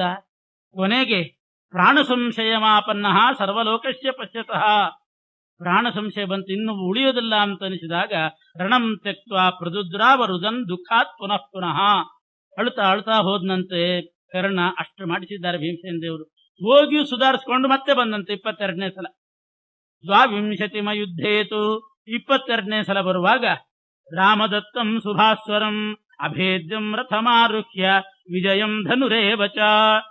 ಪರಶುರಾಮ ದೇವರು ಕೊಟ್ಟಿರ್ತಕ್ಕಂಥ ರಥ ತಗೊಂಡು ಬಂದಂತೆ. ವಿಜಯ ಅನ್ನುವಂಥ ಬಿಲ್ಲು ಅದು ತದ್ದತ್ತಮೇವ ಪರಶುರಾಮ ದೇವರೇ ಕೊಟ್ಟಿದ್ರು. ವಿಜಯಾಖ್ಯ ಧನುಸ್ಸು ಪರಶುರಾಮ ದೇವರು ಕೊಟ್ಟಂಥ ರಥ, ಅಕ್ಷಯವಾದ ಬಾಣ ಇರತಕ್ಕಂಥ ಬತ್ತಳಿಕೆ, ಅದನ್ನೆಲ್ಲ ಹಿಡ್ಕೊಂಡು ಆಸಸಾದರಣೆ ಭೀಮಂ ಕರ್ಣೋ ವೈಕರ್ತನೋ ವೃಷಾ, ಸಿಟ್ಟಿನಿಂದ ಭೀಮಸೇನ ದೇವ್ರ ಜೊತೆಗೆ ಯುದ್ಧ ಮಾಡ್ಲಿಕ್ಕೆ ಆ ರಥದಲ್ಲಿ ಕೂತ್ಕೊಂಡು ಬಂದ. ಭಾರಿ ಘೋರವಾದ ಯುದ್ಧ ನಡೀತು. ದೀರ್ಘಕಾಲ ನಡೀತಂತೆ. ಭೀಮಸ್ಯ ಕರ್ಣಸ್ಯ ಚ ದೀರ್ಘಕಾಲಂ, ಆಕಾಶವನ್ನೇ ಮುಚ್ಚಾಕಿಬಿಟ್ರಂತೆ ಬಾಣದಿಂದ. ಆಕಾಶ ಕಾಣದೇ ಇರೋ ಹಾಗೆ ಮಾಡಿ ಕಟ್ಟಿದ ಹಾಗೆ ಆಯ್ತಂತೆ, ಛತ್ತು ಕಟ್ಟಿದಂತೆ ಮಾಡಿಬಿಟ್ರು. ಪರಸ್ಪರಂಚೈವ ಸುರಕ್ತ ನೇತ್ರಯೋ, ಇಬ್ರು ಕಣ್ಣು ಕೆಂಪಾಗಿತ್ತಂತೆ, ಅಷ್ಟು ಘೋರವಾದ ಯುದ್ಧ. ಆಮೇಲೆ ಭೀಮಸೇನ ದೇವರು ಬಾಣ ಪ್ರಯೋಗ ಮಾಡಿದ್ರಂತೆ. ಎಷ್ಟು ಚೆನ್ನಾಗಿ ಮಾಡಿದ್ದಾರೆ ಅಂತಂದ್ರೆ, ಕವಚಕ್ಕೆ ಬಾಣ ಬಿಟ್ರಂತೆ, ಆ ಕವಚ ಮಾತ್ರ ತುಂಡಾಗಿ ಕೆಳಗಡೆ ಬಿತ್ತಂತೆ. ಕರ್ಣಕುಂಡಲಗಳಿಗೆ ಬಾಣ ಬಿಟ್ರಂತೆ, ಆ ಕರ್ಣಕುಂಡಲಗಳು ತುಂಡಾಗಿ ಕೆಳಗಡೆ ಬಿದ್ದು. ಈ ರೀತಿ ಬಾಣ ಪ್ರಯೋಗ ಮಾಡಿದ್ರು. ಯಾಕೆ ಅಂತಂದ್ರೆ, ನೀನ್ ತಿಳ್ಕೊಂಡಿದ್ದಿ ಆ ಕವಚ ಕುಂಡಲ ಇದ್ದಿದ್ರೆ ಯಾರೂ ನನ್ನನ್ನು ಏನೋ ಮಾಡ್ಲಿಕ್ಕೆ ಆಗೋದಿಲ್ಲ ಅಂತ ನೀನ್ ತಿಳ್ಕೊಂಡಿದ್ದಿ. ಸಹಜವಾದ ಕವಚ ಕುಂಡಲ ನಿನಗಿದ್ದಿದ್ರು ನಾನು ಮಾತ್ರ ಅದನ್ನು ಭೇದಿಸ್ತಿದ್ದೆ, ಅದನ್ನ ನೆನ್ಪಿಟ್ಟುಕೋ ಅಂತ ತೋರಿಸ್ಬೇಕಾಗಿತ್ತು. ಅದಕ್ಕೆ ಬೇಕು ಅಂತಲೇ ಕವಚಕ್ಕೆ ಕುಂಡಲಕ್ಕೆ ಬಾಣ ಬಿಟ್ಟು ಅದನ್ನ ತುಂಡು ಮಾಡಿ ಹಾಕಿದ್ರಂತೆ ಭೀಮಸೇನ ದೇವರು. ಸಹಜವಾದ ಕವಚ ಕುಂಡಲ ನಿನಗಿತ್ತಲ್ಲ, ಅದನ್ನು ಕೊಟ್ಟಿದ್ದಿ, ದಾನ ಕೊಟ್ಟು ಬಿಟ್ಟಿದ್ದಿ, ಸರಿ, ಆ ಬೇರೆ ಮಾತು. ಇದ್ದಿದ್ರು ನಾನು ನಿನ್ನನ್ನ ವಧೆ ಮಾಡ್ತಿದ್ದೆ, ನಿನ್ನ ಆ ಕವಚ ಕುಂಡಲ ತುಂಡು ಮಾಡ್ಲಿಕ್ಕೆ ನನಗೆ ಶಕ್ತಿ ಇತ್ತು ಅಂತ ತಿಳ್ಕೊ ಅಂತ ಹೇಳಿ, ಇತಿ ಜ್ಞಾಪಯಿತು ತಸ್ಯ ಕುಂಡಲೇ ಕವಚಂ ತಥಾ ಶರೈರುತ್ಕೃತ್ಯ ಸಮರೇ ಪಾತಯಾಮಾಸ ಭೂತಲೆ.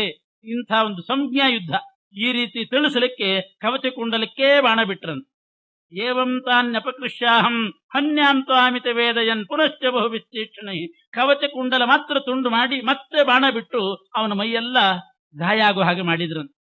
ಅದು ಯಾಕೆ ಅಂದ್ರೆ, ಕವಚ ಕುಂಡಲ ಇದ್ರು ಅದನ್ನ ಪುಡಿ ಮಾಡಿ ಮತ್ತೆ ನಿನ್ನನ್ನು ಈ ರೀತಿ ಹಿಂಸೆ ಮಾಡ್ತಿದ್ದೆ ತಿಳ್ಕೊ.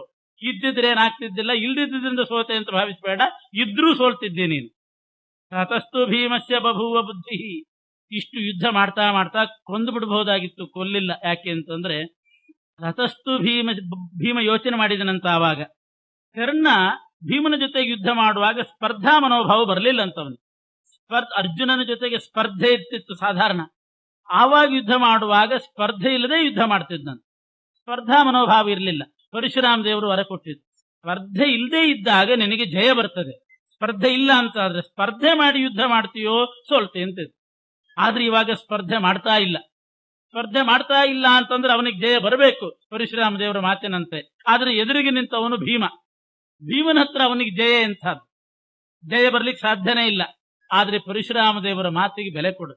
ಪರಶುರಾಮ ದೇವರ ಆ ವರ ಕೊಟ್ಟರು ಕೂಡ ಎದುರುಗಡೆ ಭೀಮನ ನಿಂತಿದ್ರೆ ಭೀಮನಿಗೆ ಬೆಲೆ ಕೊಟ್ಟು ತಮ್ಮ ಮಾತನ್ನು ಬಿಟ್ಟು ಬಿಡ್ತಾರೆ ಬೇಕಾದ್ರೆ ಪರಶುರಾಮ ದೇವರು. ಭೀಮನಿಗೆ ಅಷ್ಟು ಮಾನ್ಯತೆ ಕೊಡ್ತಾರೆ.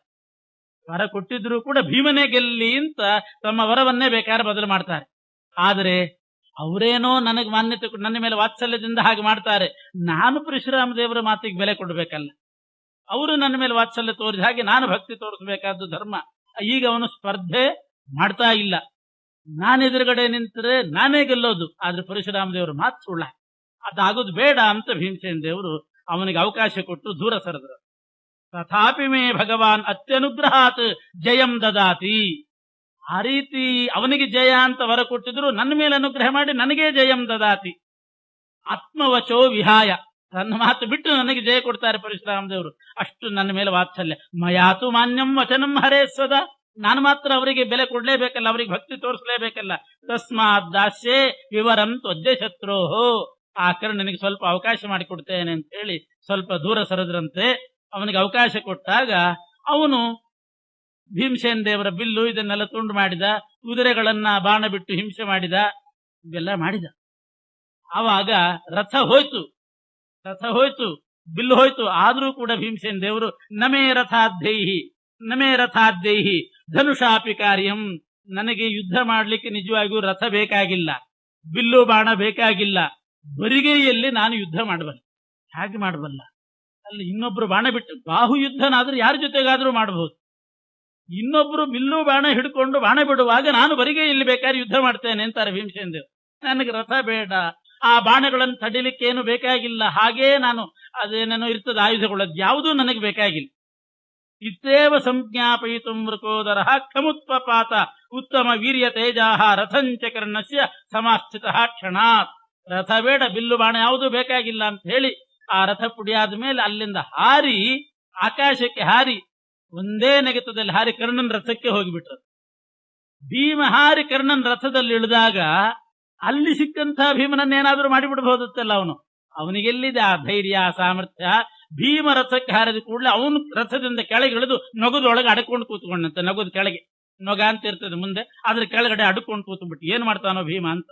ರಥಂಚ ಕರ್ಣಸ್ಯ ಸಮಾಸ್ಥಿತ ಕ್ಷಣಾತ್ ಭೀತಸ್ತು ಕರ್ಣೋ ರಥಕೂವರೇ ತದ ವ್ಯಲೀಯತಾ ತಸ್ಸ ವೃಕೋದರೋ ರಥಾತ್ ಅವಪ್ಲುತಃ. ಅವನು ಅಡಗಿದ ಕೂಡಲೇ ಆ ರಥದಿಂದ ಮತ್ತೆ ಕೆಳಗಿಳಿದು ಬಿಟ್ಟನಂತೆ ಭೀಮ್. ಯಾಕೆ ಅಂದ್ರೆ ಸ್ವಶಕ್ತಿಂ ಜ್ಞಾಪಯಿತು ನಿರಾಯುಧತ್ವೇ ಪರಿನಿಗ್ರಹ. ಅದು ಆಯುಧ ಇಲ್ದಿದ್ರು ನಾನು ಶತ್ರುಗಳನ್ನು ನಿಗ್ರಹ ಮಾಡಬಲ್ಲೆ ಅಂತ ತೋರಿಸಲಿಕ್ಕೆ ರಥದಿಂದ ದೂರ ಬಂದು ನಿಂತಿದ್ದಾರೆ. ಯಾವಾಗ ಭೀಮ ರಥದಿಂದ ದೂರ ಹೋದ ಮತ್ತೆ ಧೈರ್ಯ ಬಂತು, ವಾಪಸ್ ಬಂದ ಕರ್ಣ ರಥಕ್ಕೆ. ಅಡಗಿದವನ ಮೇಲೆ ಬಂದು ಬಾಣ ಬಿಡ್ಲಿಕ್ಕೆ ಶುರು ಮಾಡಿದ. ಆದ್ರೆ ಇಷ್ಟು ಪ್ರಸಂಗ ಬಂದಾಗ ಆ ರಥ ಪರಶುರಾಮ ದೇವರು ಕೊಟ್ಟ ರಥ ಅದನ್ನೇ ಅಪಹಾರ ಮಾಡ್ಕೊಂಡು ಹೋಗಿಬಿಟ್ಟಿದ್ರೆ ಕರ್ಣನಿಗೆ ಮತ್ತೆ ಶಕ್ತಿ ಇಲ್ಲ. ವಿಜಯ ಅನ್ನೋ ಧನುಸ್ಸಿತ್ತು, ಅದನ್ನು ಅಪಹಾರ ಮಾಡಿಬಿಡಬಹುದಾಗಿತ್ತು. ಏನು ಮಾಡ್ಲಿಕ್ಕೆ ಹೋಗ್ಲಿಲ್ಲಂತೆ. ಏನ್ ಮಾಡ್ತಾನೆ ನೋಡೋಣ, ಏನ್ ಮಾಡ್ತಾನೆ, ಅದಿದ್ರು ಏನ್ ಮಾಡಿಯಾನು ಅಂತನ್ನುವ ತಾತ್ಸಾರ ಮನೋಭಾವದಿಂದ ಹಾಗೆ ಬಿಟ್ಟಂತೆ. ಮತ್ತು ಪರಶುರಾಮ ದೇವರು ಅವರ ಮಾತಿಗೆ ಬೆಲೆ ಕೊಡಬೇಕು ಅಂತ ಬಿಟ್ಟು ಈ ಕಡೆ ಬಂದು ನಿಂತಿದ್ದಾರೆ. ಅವನು ಆಮೇಲೆ ಬಾಣ ಪ್ರಯೋಗ ಮಾಡ್ಲಿಕ್ಕೆ ಶುರು ಮಾಡಿದ ಕರ್ಣ ಭೀಮನ ಮೇಲೆ. ಏನಿಲ್ಲ ಇವನಿಗೆ ತಡಿಲಿಕ್ಕೆ, ರಥ ಇಲ್ಲ, ಏನೂ ಇದ್ದಿಲ್ಲ. ಏನು ಮಾಡಿದೆ ಭೀಮ ಅಂದ್ರೆ, ಸತ್ತು ಬಿದ್ದ ಆನೆಗಳಿದ್ದು ಅಂತ ಅಲ್ಲಿ ರಣರಂಗದಲ್ಲಿ ಆನೆಯನ್ನೇ ಲೀಲಾಜಾಲ ಹಿಡಿದು ನಿಲ್ತಿದ್ದಂತೆ. ಎಷ್ಟು ಬೇಕಾದ್ರೆ ಬಿಡು ಬಾಣ, ಎಷ್ಟು ಬೇಕಾದ್ರೆ ದೊಡ್ಡ ಆನೆ ಹಿಡಿದು ನಿಂತು ಬಿಡ್ತಿದ್ನಂತೆ. ಅದು ಬಾಣಗಳು ಬಿದ್ದು ಬಿದ್ದು ತೂತಾಗಿ ಇನ್ನು ಆನೆನೆ ಹರಿದು ಕೆಳಗೆ ಬೀಳ್ತದಂತಾದ ಅದನ್ನೇ ಅವ್ರ ಮೇಲೆ ಎಸಿತಿದ್ನಂತೆ. ಅದರಿಂದ ಎಷ್ಟೋ ಜನ ಸತ್ತು ಹೋಗಿಬಿಡ್ಬೇಕು. ಇನ್ನೊಂದು ಆನೆ ಎತ್ತಿ ಹಿಡಿತಿದ್ನಂತೆ. ಹಿಂಗೆ ಅನಾಯಾಸವಾಗಿ ಸತ್ತ ಆನೆಗಳನ್ನು ಎತ್ತಿ ಹಿಡಿತಿದ್ನಂತೆ. ತತಃ ಕರ್ಣೋ ದೂರಗತಂ ಮೃಕೋದರಂ ಸಮ್ಮಾನಯಂತಂ ರಾಮವಾಕ್ಯಂ ವಿಜಾನನ್ ಶರೈರವಿಧ್ಯತ್ಥತಾನವಾರಯತ್ ಗಜೈರ್ಮೃತೈಸ್ತಾಂಶ್ಚ ಕರ್ತ ಕರ್ಣಃ. ಮೃತ ಗಜಗಳನ್ನು ಹಿಡ್ಕೊಂಡ್ರೆ ಅದ್ರ ಮೇಲೆ ಬಾಣ ಬಿಟ್ಟು ಅದನ್ನು ತುಂಡು ಮಾಡ್ತಿದ್ದಂತೆ, ಪುಡಿ ಪುಡಿ ಮಾಡ್ತಿದ್ದ. ವ್ಯಸೂನ್ ಗಜಾನ್ ಪ್ರಕ್ಷಿಪಂತಂ ಸಮೇತ್ಯ, ಅದನ್ನ ಎಸಿತಾ ಇದ್ದ ಭೀಮ. ಆಮೇಲೆ ಕರ್ಣ ಬಂದು ಬಿಲ್ಲಿನಿಂದ ಅವನನ್ನು ಚುಚ್ಚಿ ಸಂಸ್ಪೃಶ್ಯ ಚಾಪೇನ ವಚಶ್ಚ ದುಷ್ಟಂ, ಚುಚ್ಚಿ ಬಿಟ್ಟು ಕೆಟ್ಟ ಕೆಟ್ಟ ಮಾತಾಡಿ ಭೀಮನಿಗೆ ಏನು ಆಡಬಾರ್ದು ಅವನನ್ನು ಬೈದು ಎಲ್ಲ ಮಾಡಿ ಹೋದನಂತೆ. ಆದರೆ ಭೀಮಸೇನ ದೇವರು ಮಾತ್ರ ಅವನ ರಥ ಇದಾಗ್ಲಿ ಯಾವುದೂ ಕೂಡ ತಗೊಳ್ಳಿಲ್ಲ. ಸವರ್ಮಹೀನ ಪಾರ್ಥಬಾಣಾಭಿತಪ್ತ ವ್ಯಪಾಗಮದ್ ಭೀಮ ಆತ್ಮಯಾನಂ. ಆಮೇಲೆ ಇವನು ತನ್ನ ಕಡೆ ತಾನು ಬರ್ತಾನೆ. ಕರ್ಣೋ ಭೀಮೆ ವಾಸವಿ. ಆದರೆ ಇಷ್ಟೆಲ್ಲ ಆದಾಗ ಆ ಕರ್ಣ ಭೀಮಸೇನ ದೇವರ ಮೇಲೆ ಶಕ್ತಿಯಾಯುಧವನ್ನ ಪ್ರಯೋಗ ಮಾಡಬಹುದಿತ್ತಲ್ಲ. ಕವಚಕುಂಡಲ ದಾನ ಮಾಡಿದ್ರು ಶಕ್ತಿಯಾಯುಧ ತಗೊಂಡಿದ್ದ ಇಂದ್ರನಿಂದ, ಅದನ್ನು ಹಾಕಿಬಿಟ್ಟಿದ್ರೆ ಆಗ್ತಿತ್ತಲ್ಲ ಅಂತಂದ್ರೆ, ವಿಮೋಕ್ತು ಮೈಚ್ಛನ್ನೈವ ಬೀಭತ್ಸುತೋನ್ಯಾನ್ ಹನ್ಯಾಮಿತಿ ಪ್ರಾಹ ಯತಸ್ಸ ಕುಂತೈ ಯದ್ಯಪ್ಯವಧ್ಯ ಸತಯಾಪಿ ಭೀಮ. ಆದರೆ ಕರ್ಣ ಶಕ್ತಿಯಾಯುಧ ಪ್ರಯೋಗ ಮಾತ್ರ ಮಾಡ್ಲಿಲ್ಲಂತೆ ಭೀಮನ ಮೇಲೆ. ಯಾಕೆ ಅಂದ್ರೆ ಕುಂತಿಗೆ ಮಾತು ಕೊಟ್ಟಿದ್ದು ಏನು ಅಂತಂದ್ರೆ, ಅರ್ಜುನನ್ನು ಬಿಟ್ಟು ಇನ್ಯಾರನ್ನೂ ಕೊಲ್ಲೋದಿಲ್ಲ ಅಂತ ಬೇಕಾದ್ರೆ ಮಾತು ಕೊಡ್ತೀನಿ, ಅರ್ಜುನನ ಬಗ್ಗೆ ಹೇಳಲಿಕ್ಕೆ ಸಾಧ್ಯ ಇಲ್ಲ ಅಂತ ಅರ್ಜುನನ ಮೇಲೆ ಸ್ಪರ್ಧೆಯಿಂದ ಆ ರೀತಿ ಹೇಳಿದ್. ಕುಂತಿ ಹೋಗಿ ಹೇಳಿದ್ಲಲ್ಲ, ಕರ್ಣ ನೀನ್ ನನ್ನ ಮಗ, ಅವರೆಲ್ಲ ನಿನ್ನ ತಮ್ಮಂದ್ರಾಗಬೇಕು, ಯುದ್ಧ ಮಾಡಬೇಡ ಅಂತಂದಾಗ ಬೇರೆ ಯಾರನ್ನೂ ಕೂಡ ಕೊಲ್ಲೋದಿಲ್ಲ, ಆದ್ರೆ ಅರ್ಜುನನ ಮಾತ್ರ ಬಿಡಲ್ಲ ಅಂದಿದ್ದು. ಅದಕ್ಕೋಸ್ಕರ ಭೀಮನ ಮೇಲೆ ಅವನು ಶಕ್ತಿ ಆಯುಧ ಹಾಕ್ಲಿಲ್ಲಂತೆ. ಆದ್ರಿಂದ ಭೀಮ ಬದುಕಿದ. ಹಾಕಿದ್ರು ಗೋವಿಂದ ಆಗಿಬಿಡ್ತು. ಹಾಗೆ ಮಾತ್ರ ತಿಳ್ಕೋಬಾರದು ಅಂತ ಆಚಾರ. ಯದ್ಯಪ್ಯವಧ್ಯ ಸತ ಯಾಪಿ ಭೀಮ. ಒಂದು ವೇಳೆ ಶಕ್ತಿ ಆಯುಧ ಹಾಕಿದ್ರೂ ಕೂಡ ಅದರಿಂದಲೂ ಭೀಮ ಸಾಯ್ತಿದ್ದೆ. ಯಾಕೆ ಶಕ್ತಿ ಆಯುಧ ಕೊಟ್ಟದ್ದು ಯಾರು? ದೇವೇಂದ್ರ. ಅದಕ್ಕೆ ಎಷ್ಟು ಸಾಮರ್ಥ್ಯ! ಭೀಮನ ಮೇಲೆ ಏನಾದ್ರೂ ಪ್ರಭಾವ ತೋರಿಸ್ತದೇನು? ನಾರಾಯಣಾಸ್ತ್ರಂ ಶಿರಸಿ ಪ್ರಪಾಪಿತಂ ನಯಸ್ಯ ಲೋಮಾಪ್ಯದಶ್ಚಿರಸ್ಥಿತಂ ಕಿಂತಸ್ಯ ಶಕ್ತಿ ಪ್ರಕರೋತಿ ವಾಸವಿ ತಥಾನ್ಯದಪ್ಯಸ್ತ್ರಶಸ್ತ್ರಂ ಮಹಚ್ಚ. ನಾರಾಯಣಾಸ್ತ್ರನೇ ಭೀಮಸೇನ ದೇವರನ್ನು ಸುಡ್ಲಿಲ್ಲ, ಒಂದು ರೋಮವನ್ನು ಸುಡ್ಲಿಲ್ಲ ಭೀಮಸೇನ ದೇವರದ್ದು. ಇನ್ನು ಇಂದ್ರ ಕೊಟ್ಟಂತಹ ಶಕ್ತಿ ಆಯುಧ ಏನು ಮಾಡಿತು? ತಥಾನ್ಯದಪ್ಯಸ್ತ್ರಶಸ್ತ್ರಂ ಮಹಚ್ಚ. ಇನ್ಯಾವುದೇ ಶಸ್ತ್ರಾಸ್ತ್ರ ಇದ್ರೂ ಕೂಡ ಭೀಮನನ್ನೇನೋ ಮಾಡ್ಲಿಕ್ಕೆ ಸಾಧ್ಯ ಇಲ್ಲ. ಆದ್ರೆ ಅವನು ಮಾತ್ರ ಕುಂತಿಗೆ ಮಾತು ಕೊಟ್ಟಿದ್ದೇನೆ ಅನ್ನೋ ದೃಷ್ಟಿಯಿಂದ ಹಾಕ್ಲಿಲ್ಲ ಅಷ್ಟೇ ಹೊರತು, ಹಾಕಿದ್ರೂ ಭೀಮನಿಗೆ ಏನು ಆಗ್ತಿದ್ದಿಲ್ಲ. ಹೋಗ್ಲಿ, ಇವನಾದ್ರೂ ಕೂಡ ಶಕ್ತಿ ಆಯುಧ ತಗೊಂಡ್ಬಿಡ್ಬಹುದಾಗಿತ್ತಲ್ಲ. ಶಕ್ತಿ ಆಯುಧವನ್ನ ಭೀಮನೇ ಅಪಹರಿಸಿ ಬಿಟ್ಟಿದ್ರೆ ಮುಂದೆ ಘಟೋತ್ಕಚ ಉಳಿತಿದ್ನಲ್ಲ. ಅಂಥ ಶಕ್ತಿ ಆಯುಧವನ್ನಾದ್ರೂ ತಗೊಳ್ಳೋಣ. ರಥ ಧನುಸ್ಸು ಬೇಡ, ಪರಶುರಾಮ ದೇವರು ಕೊಟ್ಟದ್ದು. ಶಕ್ತಿ ಆಯುಧವನ್ನು ತಗೊಳ್ಬಹುದಾಗಿತ್ತಲ್ಲ. ತನಗಿಂತ ಕೆಳಗಿನವನಾದ ಇಂದ್ರ ಕೊಟ್ಟದ್ದು ಅಂತಂದ್ರೆ ಶಕ್ತಿ ಆಯುಧ ತಗೊಳ್ಳಿಲ್ಲ. ಯಾಕೆ ಅಂತಂದ್ರೆ ಆ ಶಕ್ತಿ ಆಯುಧದಿಂದ ಘಟೋತ್ಕಚ ಸಾಯಬೇಕು ಅಂತ ಕೃಷ್ಣನ ಸಂಕಲ್ಪ ಇತ್ತು. ಆ ಕೃಷ್ಣನ ಸಂಕಲ್ಪ ಭೀಮನಿಗೆ ಗೊತ್ತಿತ್ತು. ಒಂದೇ ಸ್ವಾಮಿ ಭೀಮನ ಸಂಕಲ್ಪ, ಭೀಮನ ವ್ಯಕ್ತಿತ್ವ ಅಂದ್ರೆ ಇಂಥದ್ದು. ಕೃಷ್ಣನಿಗೆ ಏನೇನ್ ಸಂಕಲ್ಪ ಇದೆ ಅದೆಲ್ಲ ತಿಳ್ಕೊಂಡಿದ್ದ. ಸಂಸಾರಾವಸ್ಥೆಯಲ್ಲಿದ್ರೂ ಕೂಡ ಎಲ್ಲ ಪರಮಾತ್ಮನ ಸಂಕಲ್ಪದಂತೆ ಸಂಕಲ್ಪ. ಕಾಮೇನಮೇ ಕಾಮ ಆಗಾತ್ ಹೃದಯಾದ್ ಹೃದಯಂ ಅಂತ ಜ್ಞಾನ ಭೀಮಸೇನ ದೇವರಿಗೆ. ಆದ್ರಿಂದ ಆ ಶಕ್ತಿ ಆಯುಧವನ್ನು ಇವರು ಕೂಡ ತಗೊಳ್ಳಿಲ್ಲ. ಮುಂದೆ ಕರ್ಣನಿಗೂ ಅರ್ಜುನನಿಗೂ ಯುದ್ಧ ನಡೀತದೆ. ಇನ್ನೇ ದಿವಸ ಪಾಂಡವರಿಗೂ ಕೌರವರಿಗೂ ಘೋರವಾದ ಯುದ್ಧ ನಡೀತಾ ಇದೆ. ಆ 14ನೇ ದಿವಸದ ಯುದ್ಧದಲ್ಲಿ ಭೀಮಸೇನ ದೇವರು ಕೌರವರ ಸೈನ್ಯದ ಮಧ್ಯದಲ್ಲಿ ನುಗ್ಗಿದ್ದಾರೆ. ಕರ್ಣ ಭೀಮನ ಜೊತೆಗೆ ಯುದ್ಧಕ್ಕೆ ಬಂದಾಗ 21 ಸಲ ಸೋತಿದ್ದಾನೆ ಕರ್ಣ ಭೀಮನ ಹತ್ರ. 22ನೇ ಬಾರಿಯೂ ಕೂಡ ಯುದ್ಧಕ್ಕೆ ಬಂದಾಗ ಭೀಮಸೇನ ದೇವರು ನಿರಾಯುಧರಾಗಿ ಬೇಕು ಅಂತಲೇ ಆ ಕರ್ಣನ ಅವನಿಗೆ ತನ್ನ ಸಾಮರ್ಥ್ಯ ತೋರಿಸಬೇಕು ಅಂತ ನಿರಾಯುಧರಾಗಿ, ಆಯುಧ ಇಲ್ಲದೇನೆ, ರಥವೂ ಇಲ್ಲದೆ ನೆಲದ ಮೇಲೆ ನಿಂತುಕೊಂಡು ಕರ್ಣನ ಹತ್ರ ಯುದ್ಧ ಮಾಡ್ತಿದ್ದಾರೆ. ಅವನು ತೀಕ್ಷ್ಣವಾದ ಬಾಣವನ್ನು ಪ್ರಯೋಗ ಮಾಡ್ತಾ ಇದ್ರೆ ಭೀಮಸೇನ ದೇವರು ಸತ್ತು ಬಿದ್ದ ಆನೆಗಳನ್ನೆಲ್ಲ ಎತ್ತಿ ಹಿಡಿದು ಅವನ ಬಾಣವನ್ನ ತಡಿತಾ ಇದ್ರಂತೆ. ಆಮೇಲೆ ಅದು ಬಹಳಷ್ಟು ತೂತು ಬಿದ್ದ ಮೇಲೆ ಮತ್ತೆ ಅದನ್ನೇ ಕೌರವರ ಮೇಲೆ ಎಸಿಬೇಕು. ಎಷ್ಟೋ ಜನ ಆನೆ ಬಿದ್ದಾಗ ಸಾಯ್ತಿದ್ರಂತೆ. ಯಸೂನ್ ಗಜಾನ್ ಪ್ರಕ್ಷಿಪಂತಂ ಸಮೇತ್ಯ ಸಂಸ್ಪೃಶ್ಯ ಚಾಪೇನ ವಚಶ್ಚ ದುಷ್ಟಂ ಸಂಶ್ರಾವಯಾಮಾಸ ಸುಯೋಧನಸ್ಯ ಪ್ರೀತೈ ಪ್ರಜಾನನ್ನಪಿ ತಸ್ಯ ವೀರ್ಯಂ. ಆಗ ಕರ್ಣ ಏನೂ ಮಾಡ್ಲಿಕ್ಕಾಗದೆ ಭೀಮನ ಈ ಕೌಶಲ, ಅವನ ಸಾಮರ್ಥ್ಯ ತುಂಬಾ ವ್ಯಥೆಪಟ್ಟು ತಾನೇ ಬಂದು ಭೀಮನ ಹತ್ರ ಬಂದು ತನ್ನ ಧನುಸ್ಸಿನಿಂದ ಬಿಲ್ಲಿನಿಂದ ಭೀಮನನ್ನು ಚುಚ್ಚಿ ಅವನಿಗೆ ಕೆಟ್ಟ ಮಾತುಗಳನ್ನಾಡಿ ಅಣಗಿಸಿ ಅಪಹಾಸ ಮಾಡಿ ಹೋಗ್ತಾನಂತೆ. ಏನಂದ, ಆಡಬಾರದು ಮಾತು ಏನಂದ ಅಂತಂದ್ರೆ, ನೀನು ತೂಬರ ಅಂತ ಬೈದನಂತೆ ಅವನನ್ನ. ನೀನು ತೂಬರಕ, ಮೂಢ, ಔದರಿಕ ಅಂದ್ರೆ ಹೊಟ್ಟೆ ಬಾಕ ನೀನು. ಇದೆಲ್ಲ ಮೊದಲಾಡಿದ್ದು ಕರ್ಣನೇ ಭೀಮನ ಬಗ್ಗೆ. ಆಮೇಲೆ ಉಳಿದವರೆಲ್ಲ ಕರ್ಣಾನುಯಾಯಿಗಳು ಬೇಕಾದಷ್ಟು ಜನ ಹುಟ್ಟುಕೊಂಡು. ನೀನು ತೂಬರಕ ಅಂತಂದ್ರೆ ಗಡ್ಡ ಮೀಸೆ ಇಲ್ದಿದ್ದವನು ಅಂತ ಅರ್ಥ. ತೂಬರ ಅಂತಂದ್ರೆ ಹರಕುಗಡ್ಡದವನು ಅಂತ ಆ ರೀತಿಯಾದ ಶಬ್ದವನ್ನ ಆಡಿದನಂತೆ. ನೀನು ಭೋಜನ ಶಾಲೆಗೆ ಯೋಗ್ಯ ಅಷ್ಟೇನೆ, ಊಟ ಮಾಡ್ಲಿಕ್ಕೆ ಯೋಗ್ಯ, ನೀನು ಯುದ್ಧಕ್ಕೆ ಯೋಗ್ಯ ಅಲ್ಲ, ನಿನಗೆ ಆಯುಧ ಇಲ್ಲ, ನಿರಾಯುಧನಾಗಿದ್ದಿ, ಹೀಗೆಲ್ಲ ಬೈದನಂತೆ. ಸಂಶ್ರಾವಯಂತಂ ವಚನಾನಿ ರೂಕ್ಷಾಣಿ ಅಪಾಹನದ್ ಬಾಣವರೀಸ್ತದರ್ಜುನ ಸ ವರ್ಮಹೀನ ಪಾರ್ಥಬಾಣಾಭಿತಪ್ತೋ ವ್ಯಪಾಗಮದ್ ಭೀಮ ಆಪಾತ್ಮಯಾನಂ. ಇದನ್ನ ನೋಡಿ ಅರ್ಜುನ ಅವನಿಗೆ ಬಾಣ ಬಿಟ್ಟು ಕರ್ಣನಿಗೆ ಬಾಣ ಪ್ರಯೋಗ ಮಾಡಿ ಅವನನ್ನು ಓಡಿಸ್ತಾನೆ. ಭೀಮ ತನ್ನ ರಥಕ್ಕೆ ತಾನು ಬಂದ. ಈ ರೀತಿಯಾದ ಮಾತುಗಳನ್ನು ಆಡಿದ್ನಲ್ಲ, ಅದಕ್ಕೆ ಭೀಮಸೇನ ದೇವರು ಅರ್ಜುನನ ಹತ್ರ ವಿಚಾರ ಮಾಡ್ತಾರೆ. ಕರ್ಣನನ್ನ ನಾನ್ ಕೊಲ್ಲೋ ನೀನ್ ಕೊಲ್ತೀಯೋ ಅಂತ. ಯಾಕಿದು ವಿಚಾರ ಮಾಡಿದಿರು ಅಂತಂದ್ರೆ, ಶಸ್ತ್ರಸಂಗ್ರಹ ಕಾಲೇತು ಕುಮಾರಾಣಾಂ ವ್ರತಂ ಭವೇತ್ ಇತ್ಯುಕ್ತಂ ಜಾಮದಗ್ನೇನ ಧನುರ್ವಿದ್ಯಾ ಪುರಾಕೃತ.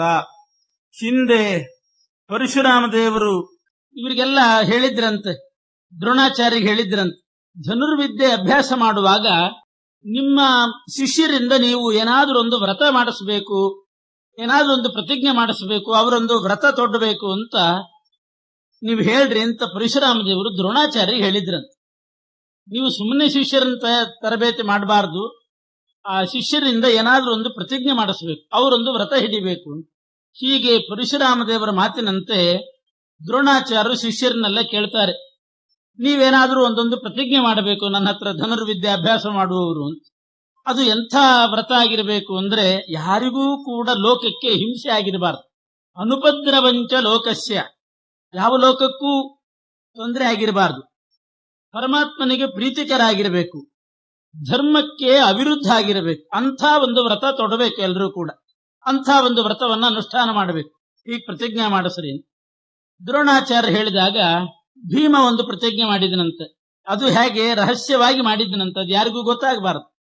ಭೀಮ ಏನ್ ಪ್ರತಿಜ್ಞೆ ಮಾಡಿದ ಅಂದ್ರೆ, ನನ್ನನ್ನ ಒಳ್ಳೆ ಗಡ್ಡ ಮೀಸೆ ಬೇಕಾದಷ್ಟು ವಿಪುಲವಾಗಿತ್ತು ಭೀಮಸೇನ ದೇವರಿಗೆ, ಅಂಥದ್ದು ನನ್ನನ್ನ ಗಡ್ಡ ಮೀಸೆ ಇಲ್ದಿದ್ದವನು ಅಂತ ಯಾರಾದ್ರೂ ಅದಕ್ಕೆ ತೂಬರ ಅಂತ ಸಂಸ್ಕೃತದಲ್ಲಿ ಕರೀತಾರೆ. ವಿಪುಲವಾದ ಸುವ್ಯಕ್ತ ಶ್ಮಶ್ರು ಮಂಡಲ, ಸ್ಫುಟವಾದ ಶ್ಮಶ್ರು ಗಡ್ಡ ಮೀಸೆ ಹೊಂದಿರತಕ್ಕಂಥ ನನ್ನನ್ನ ಯಾರಾದ್ರೂ ತೂಬರ ಅಂತ ಬೈದ್ರೆ ಅವರನ್ನ ನಾನು ವಧೆ ಮಾಡ್ತೇನೆ ಅಂತ ಭೀಮಸೇನ ದೇವರು ಪ್ರತಿಜ್ಞೆ ಮಾಡಿದರು. ಲೋಕಕ್ಕೆ ಉಪದ್ರವ ಆಗಿರಬಾರದು, ಇದೊಂದು ವ್ರತ ಆಗಿರಬೇಕು ಅಂತ ಹೇಳಿದ್ದಕ್ಕೆ ಯಾವ ಲೋಕಕ್ಕೂ ಉಪದ್ರವ ಇಲ್ಲ. ಯಾಕೆ ಅಂದ್ರೆ ಭೀಮಸೇನ ಯೋಚನೆ ಮಾಡಿದ, ಯಾರು ನನ್ನನ್ನು ಹಾಗೆ ಹೇಳಲಿಕ್ಕೆ ಸಾಧ್ಯನೇ ಇಲ್ಲ. ಇಷ್ಟು ಸ್ಫುಟವಾದ ಗಡ್ಡ ಮೀಸಿ ಇದ್ದವನನ್ನು ತೂಬರ ಅಂತ ಯಾರಂತಾರೆ. ಆದ್ರಿಂದ ಯಾರಾದ್ರೂ ಅಂದ್ರೆ ವಧೆ ಮಾಡ್ತೇನೆ ಅಂತ ಪ್ರತಿಜ್ಞೆ ಮಾಡಿದ್ದ. ಯಾರು ಅನ್ನೋ ಪ್ರಸಂಗನೂ ಇಲ್ಲ, ವಧೆ ಆಗುವ ಪ್ರಸಂಗನೂ ಇಲ್ಲ. ಹೀಗೆ ಲೋಕಕ್ಕೆ ಉಪದ್ರವಕಾರಿಯಾಗದೇ ಇರತಕ್ಕಂಥ ಒಂದು ಪ್ರತಿಜ್ಞೆ ಮಾಡಬೇಕು ಅನ್ನೋದಕ್ಕೆ ಭೀಮಸೇನ ದೇವರು ಮಾಡಿದ್ರು.